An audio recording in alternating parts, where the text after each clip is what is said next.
Abramos nossas Bíblias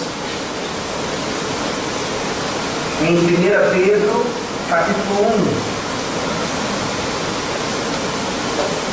1. 1 Pedro, capítulo 1. Eu farei a leitura dos versículos 3 a 12. E a mensagem será dos versículos 10 a 12. 1 Pedro, capítulo 1. A leitura a partir do versículo 3, mas a mensagem nos versículos 10 a 12, terminando assim essa primeira parte da Epístola de Pedro, quando ele nos encoraja e nos motiva, nos lembrando da nossa grande salvação em Cristo Jesus. 1 Pedro, a leitura a partir do versículo 3, atenção, pois esta é a palavra da salvação. Bendito Deus e Pai de nosso Senhor Jesus Cristo, que segundo a sua muita misericórdia, nos regenerou para uma viva esperança, mediante a ressurreição de Jesus Cristo dentre os mortos, para uma herança incorruptível, sem mácula, imarcessível, reservada nos céus para vós outros, que sois guardados pelo poder de Deus, mediante a fé para a salvação preparada para revelar-se no último tempo.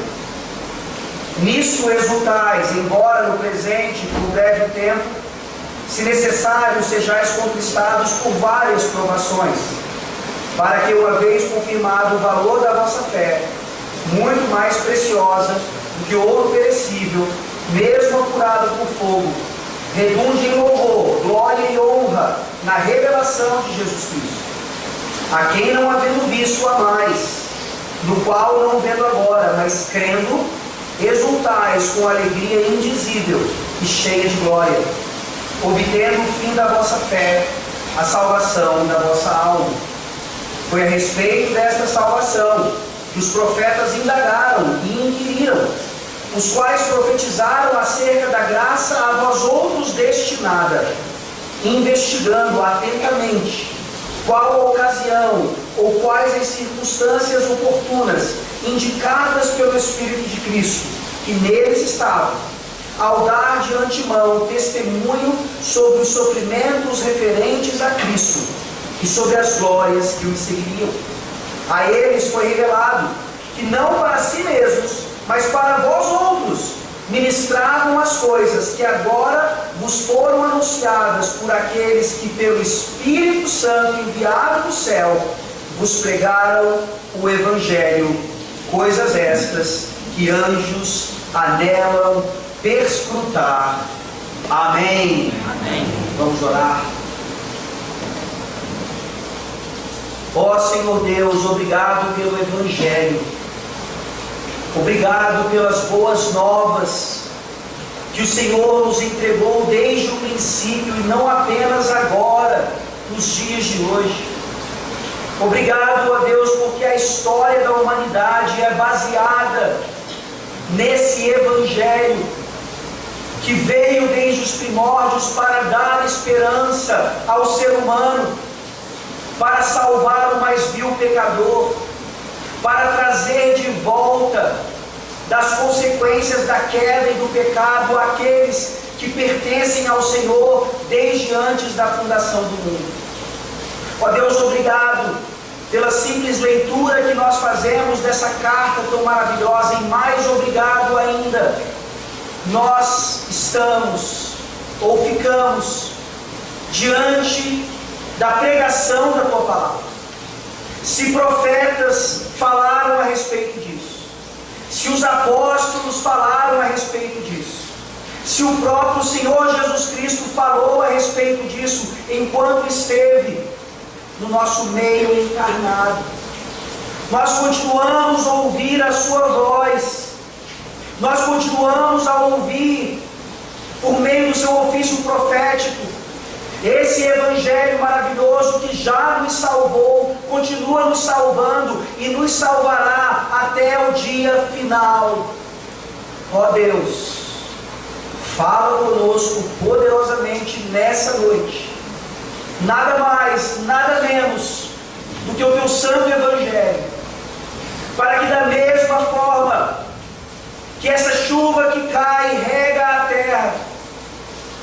santo Evangelho amoleça os nossos corações, nos faça chegar ao arrependimento, nos transforme de graça em graça, em fé, e também salve os pecadores perdidos que aqui se encontram nessa noite.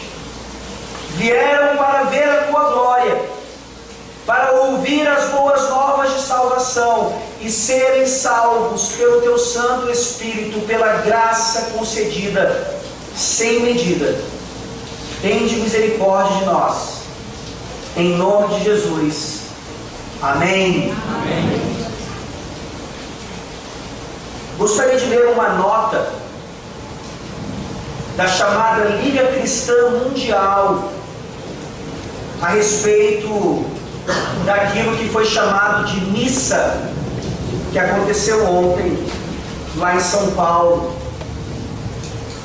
É uma parte dessa nota, diz assim: o uso da Santa Missa como instrumento revolucionário no centro de uma indigesta e funesta manifestação de resistência à prisão de um condenado socialista, que, comprovada sua culpa por 2 instâncias da justiça brasileira, mostra de forma inequívoca e lamentável como se encontra a realidade do catolicismo latino-americano, vítima e fruto da teologia da libertação. Nós não somos católicos romanos, nós não consideramos uma missa santa. O que essa nota, ou parte dessa nota, tem a ver conosco hoje, e principalmente com o texto lido e que está sendo pregado agora? Exatamente o privilégio que nós temos em relação à nossa posição em Cristo Jesus. Nessa noite nós somos lembrados da nossa posição privilegiada em relação a todos os outros seres humanos deste mundo que ainda estão sem Cristo Jesus. E como essa nota então nos mostra isso?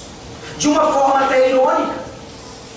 Essa Liga Cristã Mundial, que está aqui criticando algo que até mesmo um descrente, ateu, que não tem nenhuma relação com Deus, criticaria, aquele circo.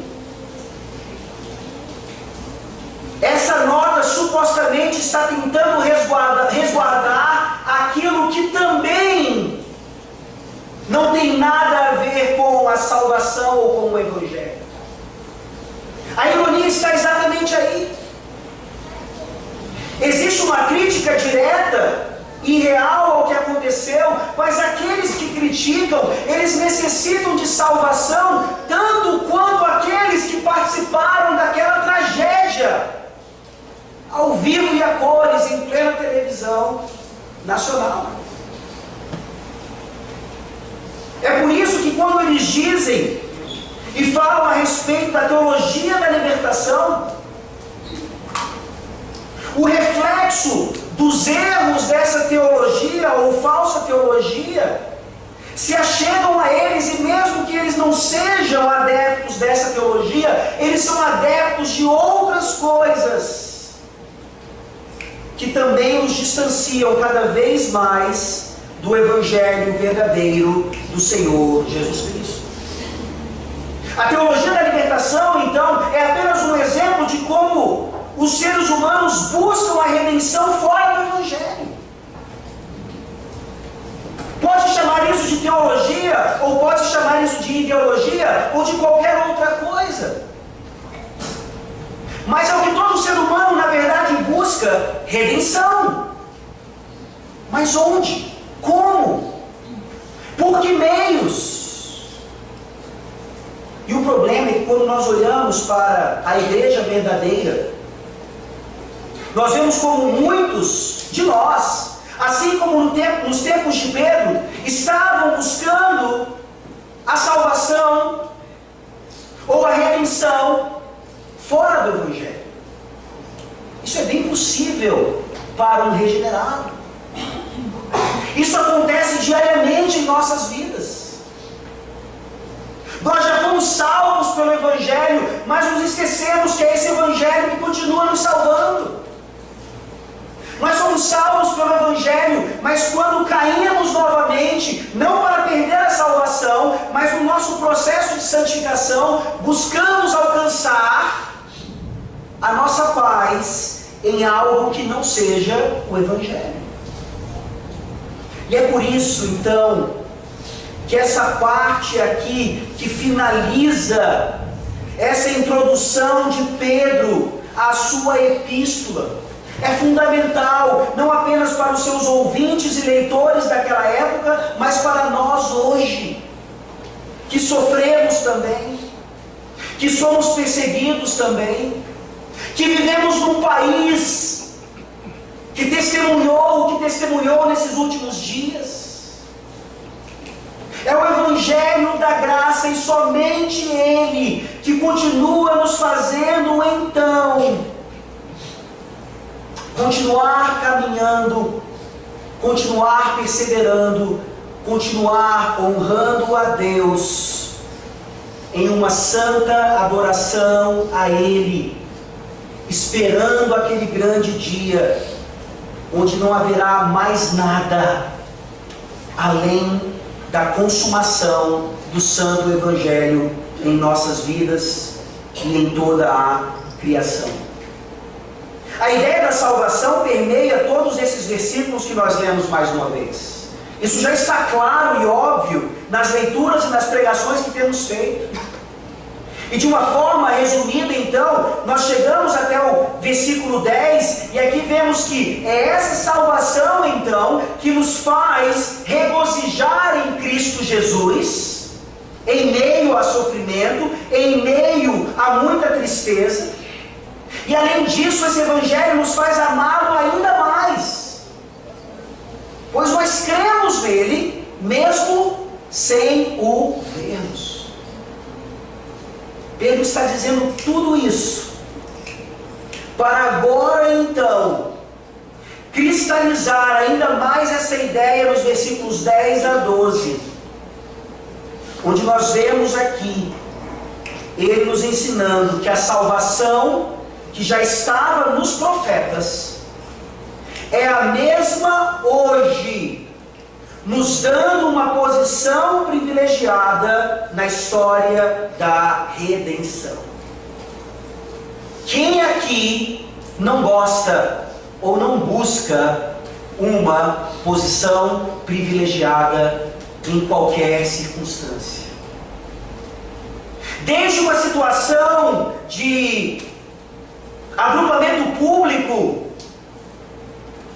até posições na sociedade ou em outras circunstâncias, nós entendemos muito bem o que é uma posição privilegiada.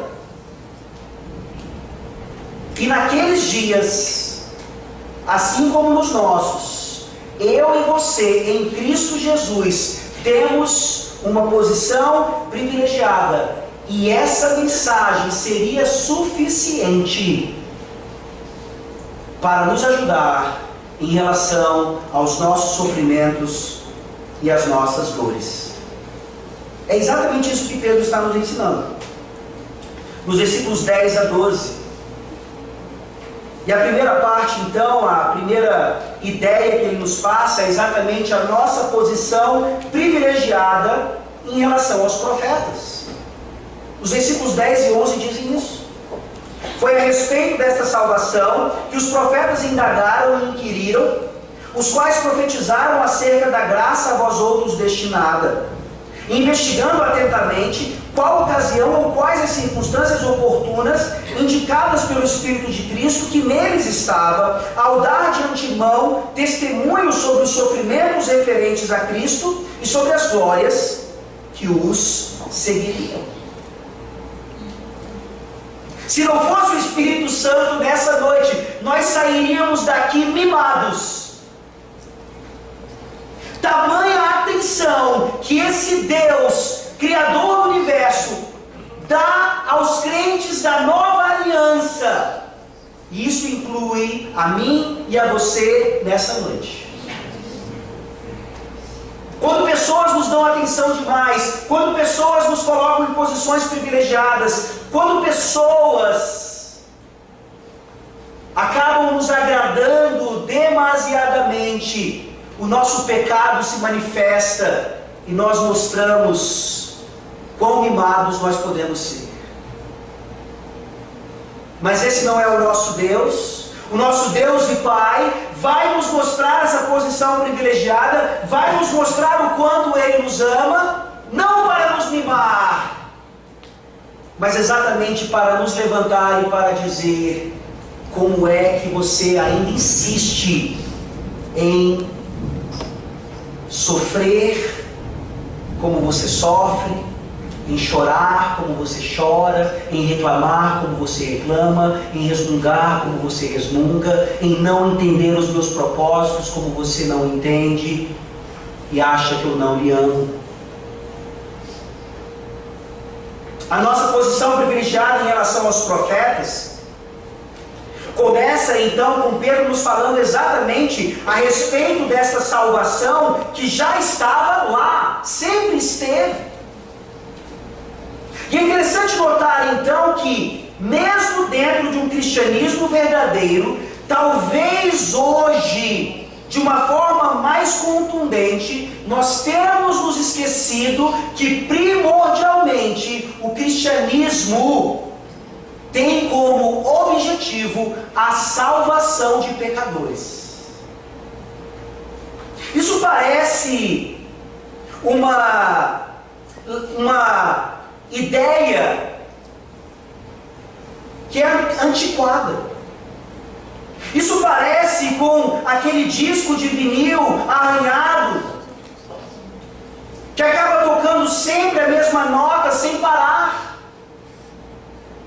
E a igreja parece então agora ter que descobrir uma outra função, uma função mais relevante para a cultura. Então eu, como cristão, não me preocupo tanto em relação à salvação, eu não me preocupo tanto em relação ao Evangelho, mas eu me preocupo mais agora em redimir a cultura. Eu não testemunho do Evangelho para as pessoas, isso é antiquado. Eu me torno um artista cristão. Eu estou na universidade, na academia, e as pessoas na verdade não precisam saber se eu sou cristão ou não, mas a minha vida ali, por meio dessas ferramentas, vai demonstrar isso. E a igreja vai se esquecendo de que a nossa maior função continua sendo exatamente esta salvação que os profetas indagaram e inquiriram. Uma coisa não nega a outra. Mas quando nós trabalhamos mais pelo lado de sermos relevantes à cultura, nós nos tornamos irrelevantes a ela. Porque a cultura, na verdade, ela é transformada e ela pode até mesmo ser redimida por meio da salvação de pecadores. Esse é o princípio. E é por isso que aqui Pedro está lembrando aqueles ouvintes daquela época a sua função primordial. Mesmo diante do sofrimento, eles deveriam erguer a cabeça e continuar lutando para que até mesmo aqueles que os perseguiam fossem objetos da salvação de Deus por meio do Evangelho e da sua graça. É assim que você deve se sentir em relação ao professor da faculdade que lhe oprime, ao seu chefe que odeia a sua fé, ao familiar seu que sempre te lembra de forma jocosa o que é ser cristão e como isso é bobeira. Nós precisamos relembrar que fomos salvos não por causa de arte, ou música, ou literatura, ou cinema, ou qualquer outra coisa, redimidas pelo cristianismo, mas somos salvos porque algum dia, de alguma forma, ouvimos o Evangelho puro e simples, e o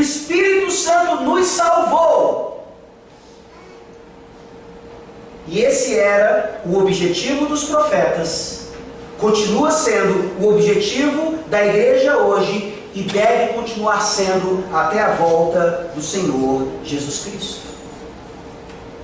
Mas que salvação é essa que estava na boca dos profetas? Aqui nós podemos ver então um breve resumo daquilo que nós chamamos a teologia do pacto. Quando então Adão e Eva pecam e caem, eles precisam agora de redenção, e eles são redimidos pela graça do Senhor, mediante uma promessa que foi feita lá em Gênesis 3,15, que da mulher nasceria um descendente, e este destruiria as obras de Satanás. Pisaria-lhe a cabeça, e a serpente morderia o seu calcanhar. Ali nós vemos o pacto da graça estabelecido, para que então em suas manifestações ao longo do Antigo Testamento, essa mesma mensagem fosse transportada agora de geração em geração, recebendo mais revelação, recebendo uma progressividade até atingir os nossos dias. Os profetas fizeram exatamente isso, desde Adão, passando por Noé, passando por Abraão, passando por Moisés, por Davi, até chegar a João Batista, o último profeta da antiga aliança. Mas João Batista não está nas páginas do Novo Testamento, pelo menos é assim na minha Bíblia. E isso nos mostra então o quanto a nova aliança está conectada com a antiga aliança. Você conhece esse pacto? Você sabia que ser presbiteriano é necessariamente ser pactual? Você sabia que o que nós fazemos aqui nada mais é do que implicações e aplicações daquilo que Deus começou a estabelecer desde Gênesis, passando por todos os profetas até Malaquias e sendo consumado naquilo que nós chamamos de nova aliança? Ora, faça um teste. Nós estamos estudando o Êxodo pelas manhãs. E Êxodo é um livro-chave, por quê? Ali nós temos claramente um pacto estabelecido com Moisés. E muitos de vocês já pensaram e talvez ainda pensem que o pacto feito com Moisés ele é diferente do pacto feito com Abraão, por exemplo. Porque o pacto com Abraão claramente foi um pacto de promessa, de graça.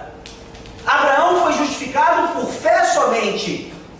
Mas Deus, por alguma razão, em Moisés, ele traz de volta o pacto das obras, e agora, naquele momento, Israel seria salvo por meio das obras. Quantos cristãos já não pensaram assim e, pior, ainda pensam assim? Mostrando então uma desunidade dentro desse pacto da graça, e trazendo então na boca dos profetas mensagens distintas, como se então Abraão, sendo um profeta já, pregava o evangelho, como Noé já pregara nos tempos em que ele estava construindo a arca, enquanto agora Moisés, de uma forma diferente, ao invés de pregar o evangelho e a graça, está pregando a lei. E isso obviamente confunde a sua cabeça. E isso obviamente faz, por exemplo, hoje, cristãos tão tradicionais como os batistas não entenderem a importância de se batizar um infante ainda bebezinho, da mesma maneira que Abraão circuncidava nos seus dias. Esse é um exemplo de um erro gravíssimo que ocorre em nossas vidas cristãs quando nós não entendemos a salvação pela graça que já estava na boca dos profetas desde Gênesis 3,15. A mensagem não muda, ela apenas recebe mais informação e mais informação e mais informação até chegar na sua culminância em Jesus Cristo, a revelação perfeita, a revelação final. Existe aqui uma aplicação direta para nós, diante dos próprios verbos utilizados em relação aos profetas, no versículo 10. Aqui diz que os profetas indagaram e inquiriram. Em outras palavras, esses profetas, eles estudavam as Sagradas Escrituras, que vinham inclusive por meio de suas profecias, que obviamente não eram deles, como a gente vai ver já aqui no versículo 11, eram fruto do Espírito de Cristo já neles. Mas vejam, Gênesis 15 nos diz, melhor dizendo, Gênesis 12, que Abraão recebeu a graça de Deus mediante a fé. Ele não trabalhou para isso. Ele não recebeu a salvação porque ele saiu de Ur dos Caldeus e quando Deus viu a obediência dele, então Deus foi gracioso. Não. Desde Ur dos Caldeus, Deus já havia derramado sobre ele a sua graça e foi por isso que ele saiu. Foi por isso que ele creu. Foi por isso que ele foi o grande patriarca que ele foi, pela graça de Deus. É por isso que ele falava a respeito dessas coisas, mas indagava a respeito dessas coisas. O Evangelho de João vai nos dizer que Abraão viu os dias de Jesus Cristo, mas obviamente não como nós vimos. Ele teve apenas um relance. E eles queriam saber mais. Eles sabiam que não tinham a revelação completa, mas já era suficiente. Moisés falava a respeito de outro que viria e aguardava nele a sua salvação, assim como todos os outros crentes da antiga aliança.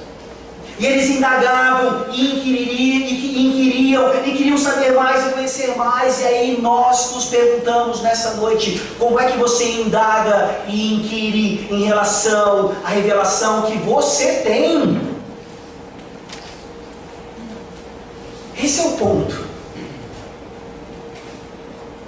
Eles tinham algo comparável ao que nós temos hoje, incompleto, e mesmo assim, com aquele pouquinho, eles buscavam o conhecimento de Deus. E nós hoje, com um compêndio infinitamente maior, não indagamos nem inquirimos a respeito dessa graça como nós deveríamos. Será que nós já entendemos o que é o Evangelho em nossas vidas? Será que nós já entendemos o que é a graça em nossas vidas? É isso que o versículo 10 está dizendo. Esses profetas indagaram, inquiriram e profetizaram acerca da graça destinada a quem? A vós outros. Você consegue entender a sua posição privilegiada? É como se os profetas lá atrás pudessem pecar assim: Deus, eles não vão estar nem aí para a tua graça. Revela para mim, revela para nós, o povo da aliança, lá na primeira igreja de Teresina no século 21, não vai estar nem aí para a tua graça. Revela para nós, por favor. Mas eles não pecaram assim. Mas talvez nós não estejamos nem aí para a graça de Deus. E isso talvez comece com a velha definição de graça que nós temos. Se alguém perguntar para você o que é a graça de Deus, você vai responder prontamente: é um favor não merecido. É um favor não merecido. Graça de Deus. E eu digo para você hoje, você está parcialmente certo, ou seja, parcialmente errado. Se o seu conceito de graça se resume a essa definição, você ainda não entendeu o que é a graça de Deus. Sabe o que é um favor não merecido? É você de fato receber algo pelo qual você não trabalhou. Poxa, mas não é isso que é graça? É mais do que isso, meus irmãos. Graça é um favor demerecido, se é que essa palavra existe. Graça é a manifestação de Deus em relação ao nosso demérito. Não é apenas a falta do mérito, mas é como nós ativamente nos desmerecemos diante do Senhor e mesmo assim Ele vem até nós e nos salva.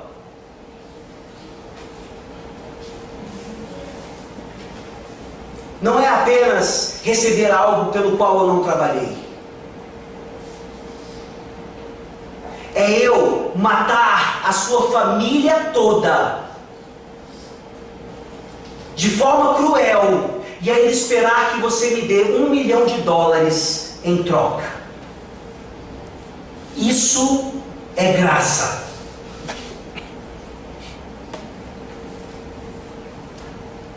Talvez tenhamos apenas uma vaga noção e por isso não nos atrai tanto. E por isso não somos tão escravos como deveríamos. E por isso não somos tão gratos como deveríamos ser. E por isso não somos tão servos como deveríamos. E aqui usando o teólogo B.B. Warfield, nos descrevendo o que significa o começo do versículo 10, é exatamente o fato de que no Velho Testamento nós já tínhamos toda a sala mobiliada, mas ela estava no escuro. O Novo Testamento nada mais é do que essa mesma sala, com as mesmas mobílias, nos mesmos lugares, só que agora iluminada. Os profetas já falavam acerca daquilo que nós temos com a luz acesa. Nós agradecemos a Deus todas as vezes que a luz volta quando existe alguma queda de energia. Mas talvez esse não seja o mesmo sentimento em relação à nossa posição privilegiada, exatamente nos dando essa graça, como eles não tinham antes. Eles já tinham, obviamente, graça, fé, misericórdia, tudo o que nós temos, mas a comparação da quantidade não existe, não tem como. Isso automaticamente nos mostra qual é o nosso privilégio e ao mesmo tempo a nossa responsabilidade como crentes da nova aliança nesse mundo. É a mesma mensagem, gente.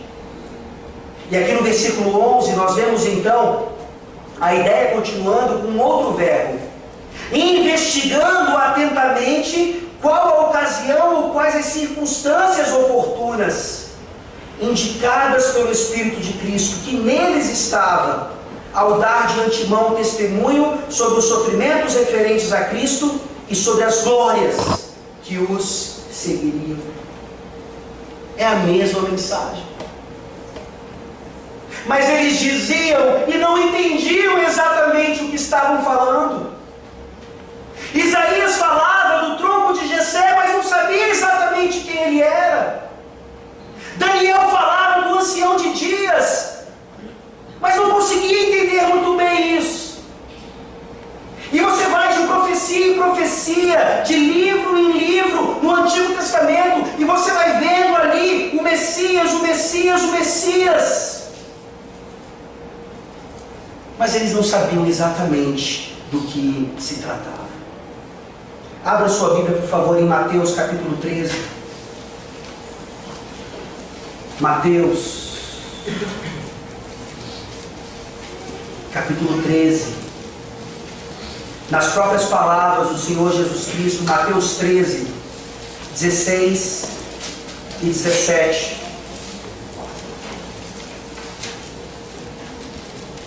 Mateus 13, 16 e 17. Bem-aventurados, porém, os vossos olhos porque veem, e os vossos ouvidos porque ouvem. Pois em verdade vos digo que muitos profetas e justos desejaram ver o que vedes e não viram, e ouvir o que ouvis e não ouviram. Você está entendendo nessa noite qual é a sua posição privilegiada em relação aos profetas? Ouça e deixe que essa mensagem entre no seu coração para tirar dali então tudo o que precisa ser retirado, e só o Evangelho consegue. Como é que nós sabemos que é a mesma mensagem? Nós vemos aqui Pedro falando que aquilo acontecia nos profetas por causa do Espírito de Cristo que neles estava. Pedro não está usando a expressão por acaso, ele poderia ter dito Espírito Santo, como ele faz no versículo 12. Mas ele quer fazer a conexão exatamente, não apenas para mostrar a deidade de Cristo, já que o Espírito Santo é o Espírito de Yahvé, é o Espírito de Deus, sendo o Espírito de Cristo, Cristo é Deus, Cristo é Yahvé, mas mais do que isso, é para mostrar que de fato o Espírito Santo, ele não estava ajudando e auxiliando o povo de Deus apenas no momento da criação e depois ele se afasta e aparece novamente só em Pentecostes. Não! Quantos cristãos, como eu mencionei anteriormente, ainda acham que o Espírito Santo não estava no Antigo Testamento? Ousam dizer, por exemplo, que o Espírito Santo só habita os crentes agora na Nova Aliança, que antes ele apenas entrava e saía e fazia coisas mirabolantes, como ele fez em relação a Saul, por exemplo. São pensamentos assim que você já teve ou ainda tem, que demonstram o quanto você não indaga, não inquire, não investiga a respeito dessa graça maravilhosa que já estava nos profetas, porque neles já habitava o Espírito de Cristo. Me fizeram essa pergunta na minha sabatina no presbitério. Uma pergunta que foi feita provavelmente porque muitas pessoas, seminaristas, recém-formados, talvez errem. Perguntaram: como é que os crentes eram salvos na antiga aliança? Achando que eu responderia que eles eram salvos pelas obras, enquanto os crentes agora são salvos pela graça. Ainda bem que eu fui bem ensinado. Ainda bem que eu tive mestres fiéis às Escrituras.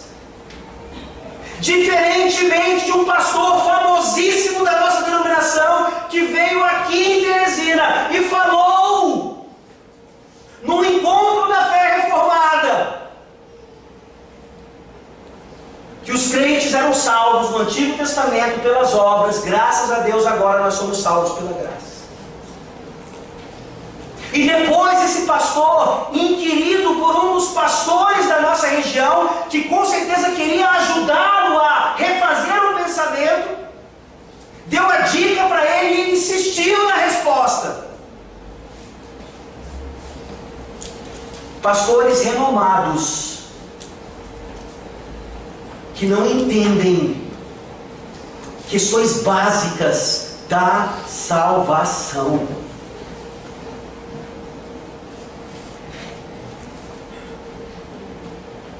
O Espírito de Cristo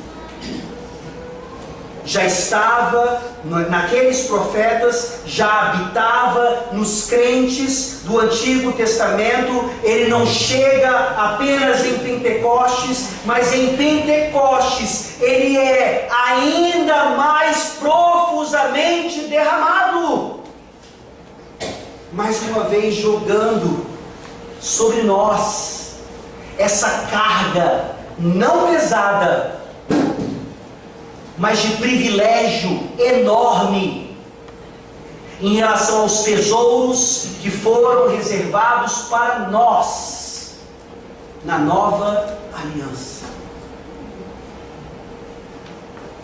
Os testemunhos aqui ditos por Pedro nada mais eram do que sobre os sofrimentos referentes a Cristo e sobre as glórias que os seguiriam. Qual é a diferença da mensagem? Eles já estavam falando dos sofrimentos e da glória de Cristo. Não precisamos, nunca precisamos, nem precisaremos de nada mais do que isso. Abra sua Bíblia, por favor, em Deuteronômio 18. Deuteronômio 18.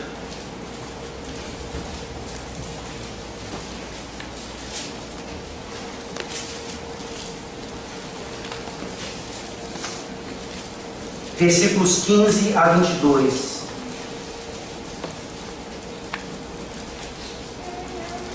Deuteronômio 18, de 15 a 22.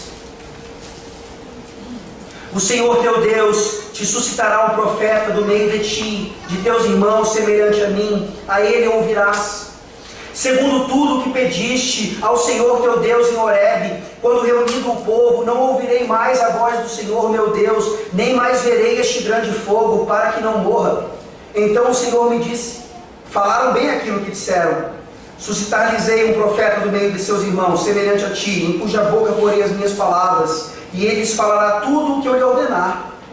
De todo aquele que não ouvir as minhas palavras, que ele falar em meu nome, disso lhe pedirei contas. Porém o profeta que presumir de falar alguma coisa em meu nome, que eu lhe não mandei falar, ou que falar em nome de outros deuses, esse profeta será morto. Se disseres no teu coração: como conhecerei a palavra que o Senhor não falou? Sabe que quando esse profeta falar em nome do Senhor, e a palavra dele se não cumprir, nem suceder como profetizou, esta é a palavra que o Senhor não disse, com soberba a falou o tal profeta. Não tenhas temor dele.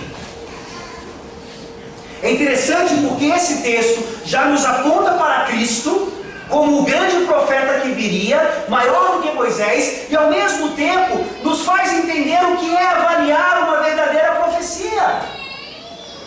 Naquela ocasião da antiga aliança, obviamente, profecias que eram feitas e que se cumpririam ou não, era mais fácil ver um falso profeta nesse sentido. Mas como isso se aplica a nós hoje? Como é que você percebe se eu, ou se qualquer outro que sobe a esse púlpito, somos verdadeiros profetas da parte de Deus? Se nós falamos dos sofrimentos e da glória de Cristo. Vocês não precisam de nada além disso. É claro que todo o conselho de Deus, ele é mais amplo, ele é mais aplicativo, mas tudo flui exatamente dessas duas coisas, do sofrimento de Cristo e das glórias de Cristo. Você vai ouvir isso em Gênesis, em Êxodo e em qualquer outro livro da Antiga Aliança, assim como na Nova Aliança. Avalie melhor o que você está ouvindo. Se não houver o sofrimento ou a glória de Cristo, essa profecia foi no mínimo incompleta e talvez muito errada. Essa é a sua posição privilegiada em relação aos profetas. Mas nós temos agora a nossa posição privilegiada em relação aos próprios apóstolos. Vejam aí, no começo do versículo 12, como Pedro coloca isso, ele diz: a eles, aos profetas, foi revelado que, não para si mesmos, mas para vós outros, ministravam as coisas que agora vos foram anunciadas por aqueles que pelo Espírito Santo enviado do céu, vos pregaram o Evangelho. Mais uma vez, não fiquem mimados. Mas olha como o Espírito Santo diz: foi para vós outros. É como se ele estivesse dizendo: todo o Antigo Testamento e obviamente o Novo Testamento foi escrito por causa de vocês. Não fiquem mimados, mas percebam então o privilégio que vocês têm. Aqui nós vemos então, obviamente, uma transição do Velho Testamento para o Novo Testamento. E isso é fantástico, porque aqueles profetas sabiam então que a era da antiga aliança ela terminaria quando esse grande profeta, quando o Messias, quando o rebento de Jessé chegasse, ali a profecia de Jeremias se cumpriria.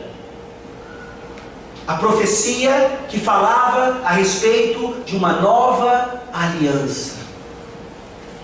Eles sabiam que aquilo não era para eles.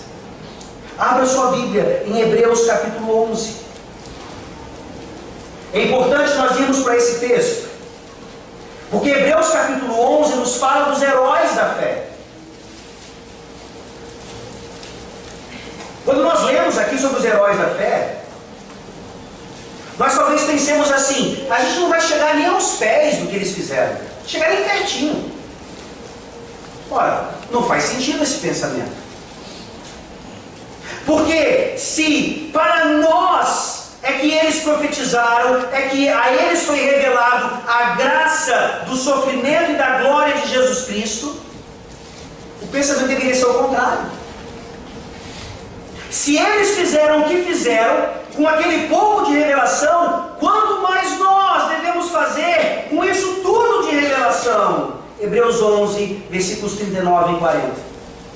Ora, todos estes que obtiveram bom testemunho por sua fé, não obtiveram, contudo, a concretização da promessa, por haver Deus provido coisa superior a nosso respeito, para que eles, sem nós, não fossem aperfeiçoados.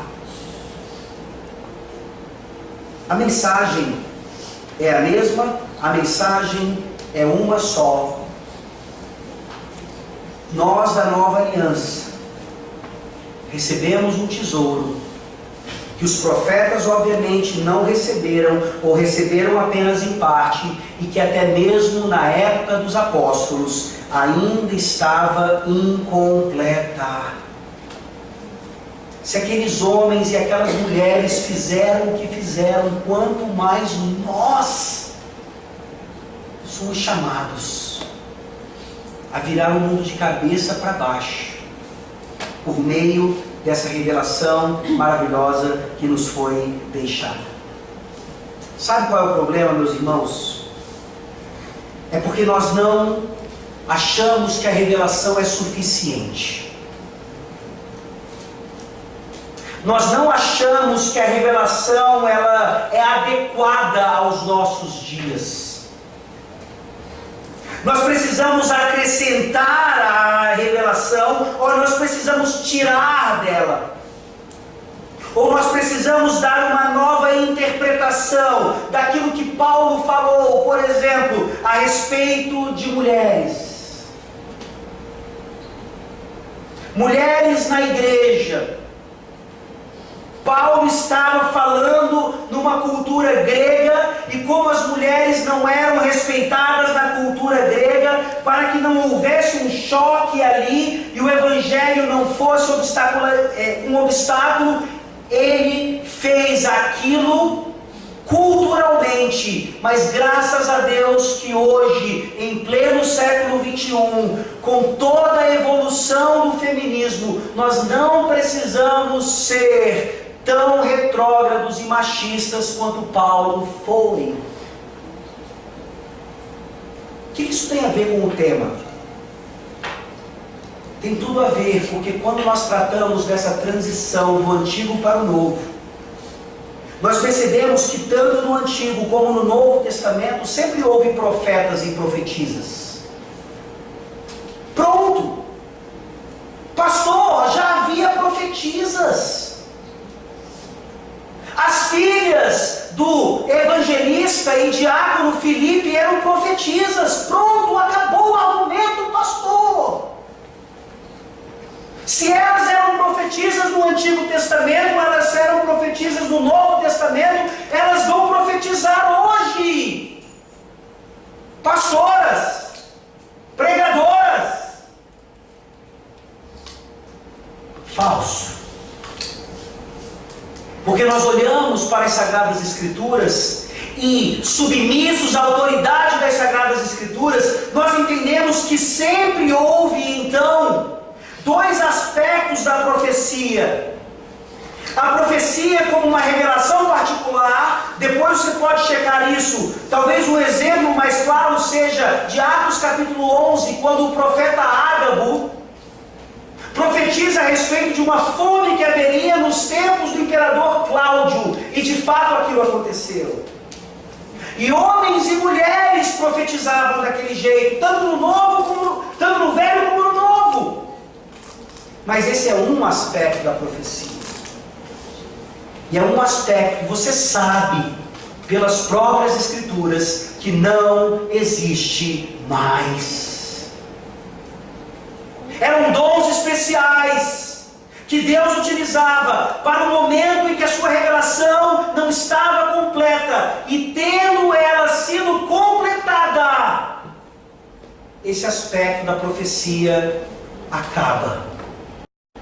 Não existe mais nem homem nem mulher que tem revelação ou profecia particular. O que resta então? E não é resto, mas é exatamente o que Deus quer para nós. O segundo aspecto da profecia. O que sempre existiu desde o princípio e existirá até a volta do Senhor Jesus Cristo, a profecia como Escritura. Se você teve profetisas tanto no Antigo como no Novo Testamento, você nunca teve sacerdotisas, por exemplo. Me dá um exemplo e você não encontra. Você nunca teve apóstolas ou evangelistas mulheres ou ministras da palavra, porque isso sempre foi uma função masculina. Porque o mesmo Espírito Santo que trazia revelação sobre esses homens da antiga aliança, que também escreveram profecia que se tornou escritura. É o mesmo Espírito Santo que inspirou os autores da nova aliança que escreveram, e isso se tornou escritura. Você não vê um exemplo de uma mulher escrevendo qualquer livro da Bíblia. E isso não é inferiorizar pessoas. Isso é exatamente o que eu estava falando antes. Nos submetermos à suficiência das Escrituras e não inventarmos coisas que não fluem delas. É por isso que Pedro está dizendo aqui, no versículo 12, quando ele faz a transição, ele está falando dos profetas, e agora passa a falar daqueles que pelo Espírito Santo pregaram o Evangelho nos tempos dele e nos nossos hoje. Mas nos tempos de Pedro, Quem pregava o evangelho primordialmente eram os apóstolos e os evangelistas. E Deus vai dando então progressivamente pastores e mestres que permaneceriam agora no seio da igreja, profetizando da mesma forma que os profetas do Antigo Testamento, da mesma forma que os apóstolos e evangelistas fizeram, trazendo a mesma mensagem, o mesmo conteúdo, com uma grande diferença. Com ela toda pronta e acabada e consumada. Você consegue entender o seu privilégio de estar ouvindo hoje uma pregação da palavra baseada numa profecia de Pedro, que diz que o que ele escreveu e o que ele pregou é inferior ao que você está ouvindo hoje, não por causa do mensageiro, mas por causa do conteúdo e da consumação do que Deus, do que o próprio Deus fez em relação à sua profecia. Eu acho que vocês ainda não entenderam a posição privilegiada que vocês têm em relação aos profetas e inclusive em relação aos apóstolos. Em relação aos da nova aliança, naquele período ali, onde a revelação ainda estava sendo completada. Nós ouvimos isso sendo dito na semana passada. Jesus falou para Tomé: mais bem-aventurados são aqueles que creem sem ver. É você, sou eu. Você acredita nas palavras de Jesus? Então você deveria ter um alto apreço pela pregação, um apreço altíssimo da pregação, mas você não tem. Você não tem. Você não tem como a parte mais importante da sua semana o fato de domingo após domingo você poder estar sentado aqui por mais de uma hora, às vezes, ouvindo um profeta falar a respeito das coisas de Deus, dos sofrimentos de Cristo e da glória dele. Você não tem como seu maior tesouro a santa pregação da palavra. Quando nós entendemos que esse Espírito de Cristo que estava nos profetas é esse mesmo Espírito Santo que usou os apóstolos e hoje não mais nos inspira, não é esse o verbo. A inspiração acabou com os apóstolos, mas esse mesmo Espírito Santo nos ilumina para que nós entendamos toda a profecia e nós vivamos então de acordo com ela e nós desejemos estar debaixo de pregação após pregação após pregação. A pregação nada mais é do que a voz de Deus ainda falando nos nossos dias. Não podia ser mais sobrenatural. E isso nos leva exatamente ao nosso último ponto, que é a nossa posição privilegiada em relação aos anjos. A última parte do versículo 12. Coisas essas que anjos anelam perscrutar. Como é que nós podemos ter uma posição mais privilegiada do que anjos? Anjos voam.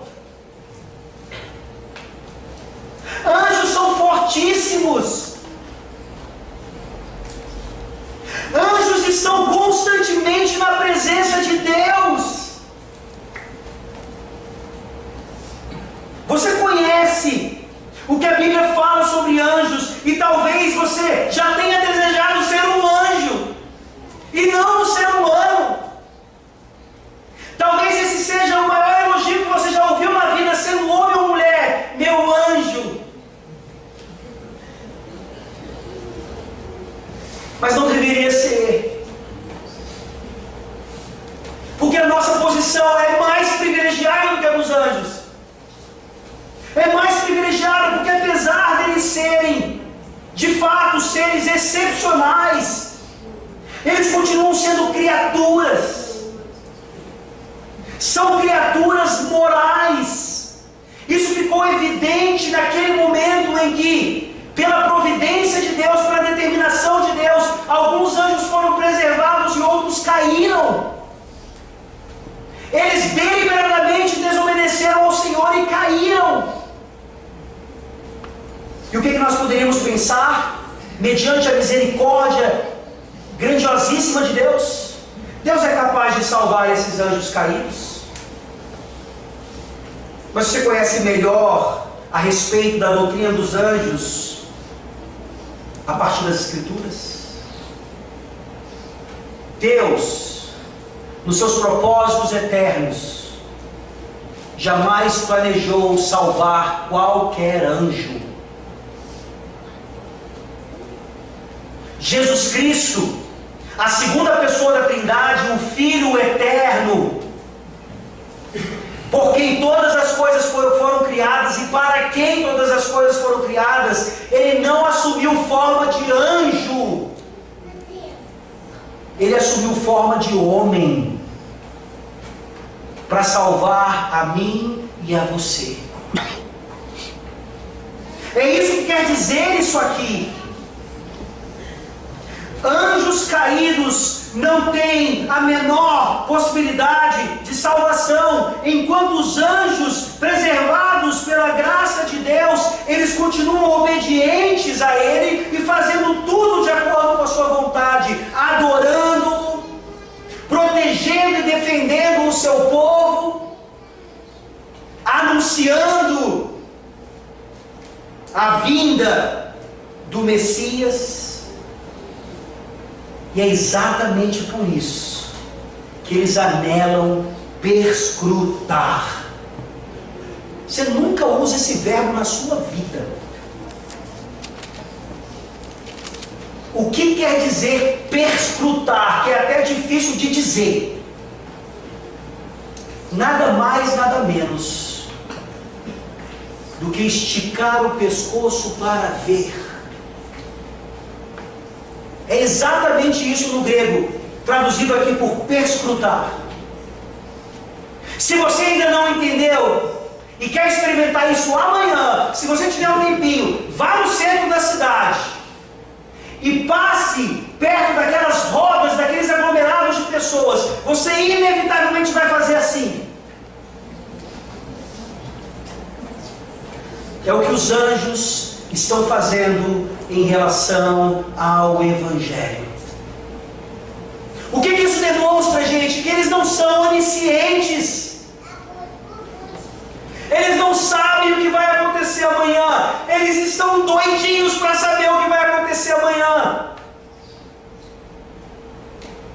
Talvez amanhã um de vocês abra a boca e testemunhe do Evangelho, e aquela pessoa que você mais odeia seja salva.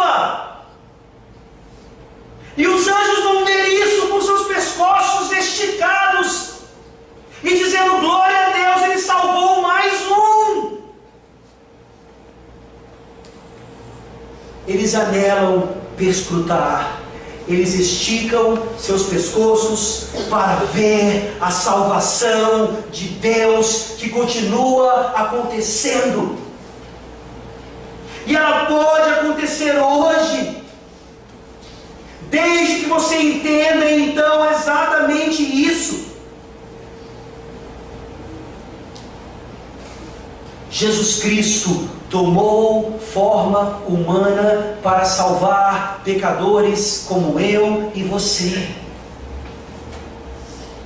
E se os anjos, essas criaturas maravilhosas, têm como interesse grandiosíssimo o Evangelho, por que é que você não se interessa pelo Evangelho tanto quanto você deveria? Por que é que você tem outros interesses? Por que é que outras coisas são mais importantes do que o Evangelho para você? Por que é que faz tempo, mas muito tempo mesmo, desde a sua última oração pela salvação de alguém? E eu estou sendo bonzinho porque talvez você nunca tenha orado pela salvação de alguém. Que evangelho é esse que nós conhecemos? Que graça é essa que nós recebemos? Meus irmãos, uma das figuras mais maravilhosas que nós temos no Antigo Testamento é exatamente a forma da Arca da Aliança, que tinha no seu topo querubins, com as asas assim, e a sua face exatamente para o interior daquela arca. Na antiga aliança, até mesmo por meio daquela escultura, anjos anelavam saber, curiosamente, o que estava dentro da arca. Abra sua Bíblia em Hebreus capítulo 9. E aqui nós terminamos. Hebreus capítulo 9. Versículos 1 até a primeira parte do versículo 5. Hebreus 9, a partir do versículo 1. Olha como o autor aos Hebreus faz essa relação fantástica do Antigo Testamento, onde quando os profetas já traziam o Evangelho e a graça de Deus, com aquilo que vai acontecer agora na nova aliança, e já estava acontecendo. Ora, a primeira aliança também tinha preceitos de serviço sagrado e o seu santuário terrestre. Com efeito, foi preparado o tabernáculo, cuja parte anterior, onde estavam o candeeiro e a mesa e a exposição dos pães, se chama o santo lugar. Por trás do segundo véu se encontrava o tabernáculo, que se chama o Santo dos Santos, ao qual pertencia um altar de ouro para o incenso e a arca da aliança totalmente coberta de ouro, na qual estava uma urna de ouro contendo o maná, o bordão de Arão que floresceu e as tábuas da aliança, e sobre ela os querubins de glória, que com a sua sombra cobriam o propiciatório. Meus irmãos, se todas essas coisas gloriosas eram meramente sombra do Evangelho glorioso que se manifestaria lá na nova aliança, quanto mais agora os anjos vão esticar os seus pescoços para ver o que Deus está fazendo no meio da humanidade em pleno século 21.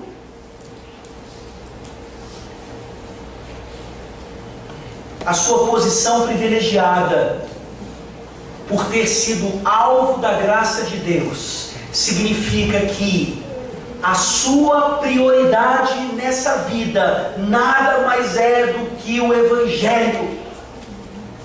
Não, você não precisa abandonar a sua carreira, você não precisa abandonar o seu casamento, você não precisa abandonar absolutamente nada do que você está fazendo hoje. Só que o que você está fazendo hoje deve culminar na salvação de mais e mais e mais pecadores. E eu receio que nós não estamos de fato usando nossos dons e talentos exatamente para isso. os sofrimentos e a glória de Cristo no Antigo e no Novo Testamentos são exatamente aquilo que nós precisamos, de domingo a domingo, e passando pelos dias da semana, como remédio para as nossas dores, para as nossas dúvidas, para os nossos sofrimentos nesse mundo caído. Essa é a nossa posição privilegiada em Cristo Jesus, que morreu na cruz do Calvário, numa posição nada privilegiada, mas que ao terceiro dia ressuscitou e subiu aos céus, e agora está na posição mais privilegiada de todas,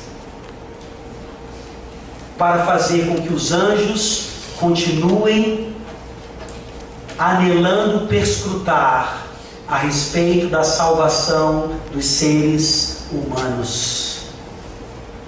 Qual é a sua parte nisso tudo? Vamos orar.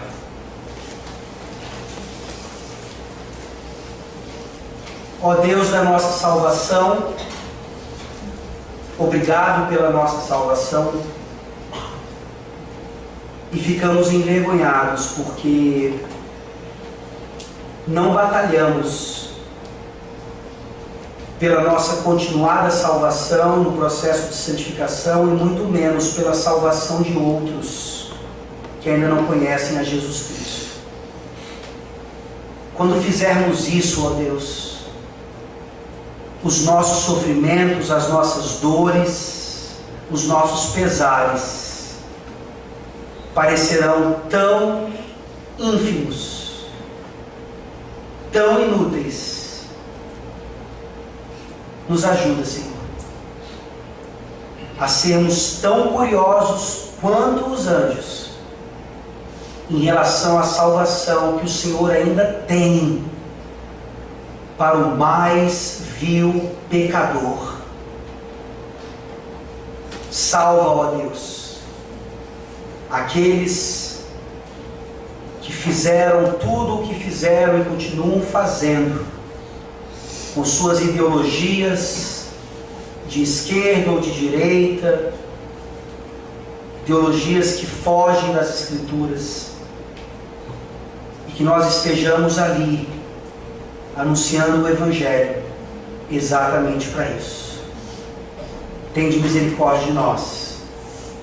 Em nome de Jesus, o nosso Salvador, é que nós oramos. Amém.